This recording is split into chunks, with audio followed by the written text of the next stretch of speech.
Today we're going to be working on this 84 Chevy.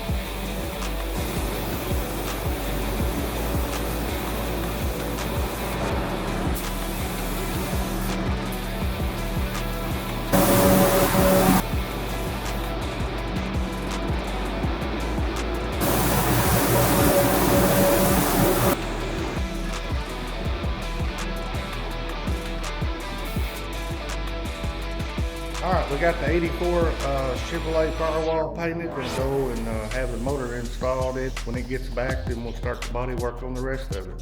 Thank you for watching.